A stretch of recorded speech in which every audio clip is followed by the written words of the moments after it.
we didn't achieve all the goals that we set for ourselves, as a team, as a program, but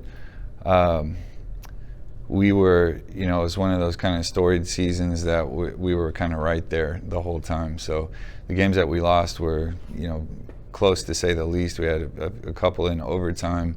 Ball didn't bounce our way. Just little things that maturity and experience will kind of iron out. And although we did have 5 seniors and they meant a lot to us, we were still relatively young in terms of the bulk of minutes played and just not super experienced. So fell a little bit short, but we were competitive the entire year.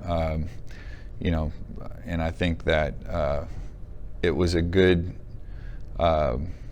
there's a lot of positive lessons to take from it. And right now we're in a good place to be able to learn from those and kind of move forward. I think on paper I'm entering my 6th season, but it doesn't feel like that. It feels like I've had 2 or 3 real/normal, seasons with, a global pandemic in between, and then, a late hire and all these things. But this group is one that our staff has really invested in terms of like going out and finding these guys and bringing them all together with a really deliberate intent to do good things. So our expectations are high. Obviously, we want to be competitive and win as many as we can. But we really feel like we can be vying for one of those top spots in our conference this year. And hopefully that means that nationally we're being recognized as a team worthy of a look.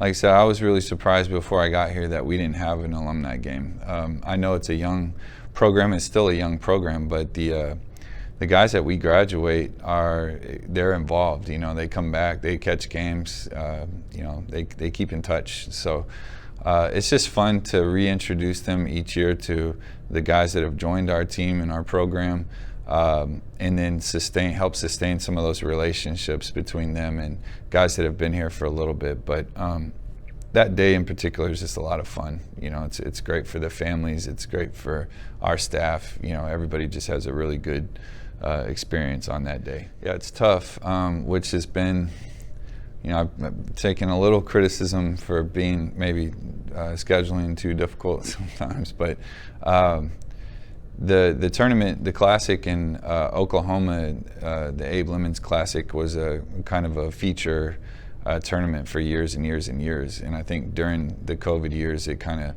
of fizzled a little, like so many did. But they're bringing it back, and the field is extremely tough. So there's a lot of recently ranked teams in that field, and so we felt like if we entered into a tournament of this caliber, that we would get tested early with what the top teams in our conference are going to look and play like. I mean, typical Red River, like you just never know who's going to have what. On any given night, any team in our conference can beat anybody else. It happens every year. But the teams with the pedigree and the history, continue to be your LSU Shreveport, LSU Alexandria. Coaching change there, so it'll be interesting to see how the new coach kind of manages what's historically been a very successful program, but we expect they're going to be very good. Xavier is going to be very good again. They're well coached. They've got a lot of talent. And then, our buddies up at Texas A&M Texarkana, we expect them to always be towards the top of the league and really competitive. So those are 4, off the top that I think are going to be tough. I think of our, top group last year, where there's 11 guys, that are familiar names that'll all be back this year. Some of them redshirted, but Tommy Law was probably the most decorated last year. Probably played the most minutes. So he's coming off of a second-team All-Conference nod, and he had a great season as a sophomore. He's a junior this year. We expect big things from him. Rob's a junior this year as well. He played a lot of important and key minutes for us last year, helping make us go. So it'll be exciting to see Rob, grow and develop this year as well. You mentioned Marvis. So Marvis Odia, he was with us last year, kind of came on late, didn't really get to play, and didn't, for a slew of reasons, injury and everything else. But this will really be his first season formally that he's able to compete. And Marv looks great. He had a good summer, and we expect big things from him. He's a very capable player. Keontae Holder. And Keontae has so much to do with our culture here, and just being such an outstanding member of this community, a deacon at his church. He's a straight A student. He tutors his teammates. He's involved in all of our community outreach. And then on the floor, he's got a really high motor. He's a great on the ball defender. He does a good job of helping us play at the tempo that we want to play. And coming off of a red shirt year, I think he's really hungry and is excited to compete this year. So we got a few more internationals, and that's kind of been our MO, is like these international guys. But I don't want to leave anybody out deliberately, but Daniel Helterhoff is back, Paul Minyoth is back, Sakade Kasamba is back. And those guys will all, play really significant and important roles. And then transitioning into some of these new guys, a couple of which are internationals. Olivier is we have another German coming to us. He's a front court player, high motor that'll help us. Philip is from Croatia. Found him in Zagreb, and he's a great little point guard. A lot of fire, high IQ.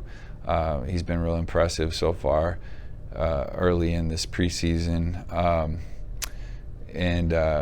Another young man named Fotis, who's one of the most unique individuals I've ever met. This kid speaks 5 languages. He's grown up in Germany but holds 3 passports, and he's just a really solid young player that's going to be exciting to watch grow and develop. And then the 2 American guys that we brought in are both Texas kids. One's from north of Austin and the other from Houston, and that's Breon Powell and Lonzo Rand. And both Breon and Lonzo will have 2 years left. They're both juniors, and they've hit this this ground running. There's a lot of cohesion already between them and everybody else, so it's been fun to watch them kind of come together with these guys that we already had. So they're really talented kids, and I think all together these are some nice pieces for us. Yeah, the development team has been an awesome kind of project. We weren't sure how that would go. We had not done that at this level before. But it's been a huge success, not only with the young men that it's providing an opportunity to keep playing, but they're winning. We've beat Division I junior college programs. We've beat some very illustrious prep schools. Coach B.J. Alzaid does a great job kind of leading and being the face of that program. We've got a great extended staff with former players like Marlon Williams and Aiden Torres, and we've had coaches come in and volunteer their time that have been head coaches before, Eric Leung and Eric Batoni.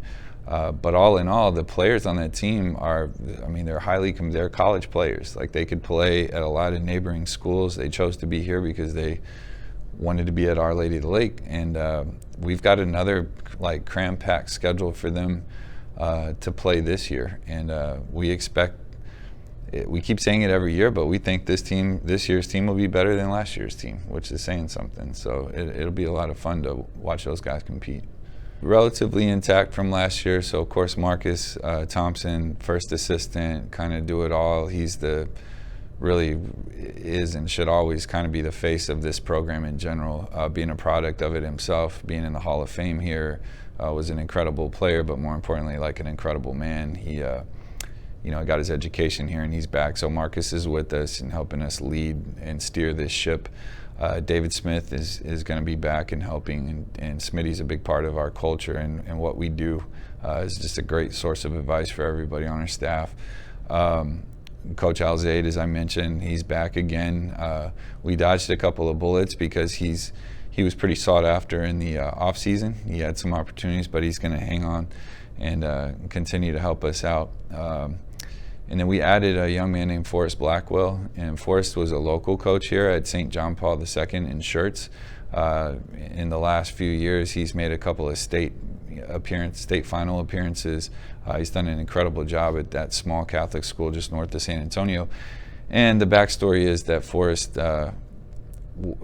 was my assistant for a little while when I was in between overseas jobs and coaching high school, but I also coached for us when he was in high school, so I'm getting old. But I'm really, really proud to have him as a part of this, as somebody that's been a part of my life for a long time. It's been huge, and I'm really proud of that too, because I remember like my first year here, we finished with like a team GPA. I thought it was an abysmal GPA of like 2.7 or something. And I remember Coach Sherman at the time telling me like, Dial, don't hang your head, man. That's the highest men's basketball's ever had before. And I was like, oh my gosh. So I've always tried to put an emphasis on, doing your diligence in the classroom. And to the guys' credit, they really picked it up last year. And having returned most of those guys, we don't expect anything different. In fact, we've actually raised the goal a little bit, and we'd like to see this team come in higher than it did last year. So every year I've been here, it's improved, which is, at some point won't be sustainable anymore. But the guys are committed to doing that work, and so I'm real pleased with the scholars that we have, on this team as well. Yeah, we really pride ourselves on trying to be out in the community. I want the community to know who these guys are, especially the kids and the youth in this community, because they'll essentially aspire to be some version of these young men when they're older. So we try to stay as active as we can here on campus. Anytime anyone needs to lift, move, slide, do something, we always offer the muscle, that we kind of encapsulate in men's basketball. But outside of the confines of this campus, weekly our guys will visit the campuses of Haven for Hope and Sam Ministries, which are homes for a large population of youth that don't have access to regularly scheduled extracurricular activities like basketball. So through the nonprofit that I've tried to marry with the university, the Basketball Embassy, and Our Lady of the Lake, we have this incredible group of volunteers. It's my staff, myself, and then all the players. So we'll go out there and we'll kind of conduct these like 1-hour practices with these young men and women, and just try to provide like a positive, safe space environment for them to play. They're not elite level basketball players, but I feel like our guys get an awful lot out of that as well. It puts things in perspective because we get to work with these populations that don't have much. Way back in the day, I used to come to Our Lady of the Lake basketball games because I felt like they were the best ticket in town. Like you'd get the most bang for your buck when you came to an OLLU game. It was high scoring, there was a lot of athleticism, they were intense. And I can say that this year, I would boast that same thing. I would tell fans or anybody in the community, especially our students, faculty, and staff, like, this group should be fun to watch this year. They should be highly competitive, and I think that will put a better product on the floor than we have in the past. So I would encourage everybody to come out. It's a great environment. There's a lot in the works for pregame, halftime, post-game type festivities. So I think it'll be more of an outing, than it's been in the past. So we hope to see as many people as we can this season.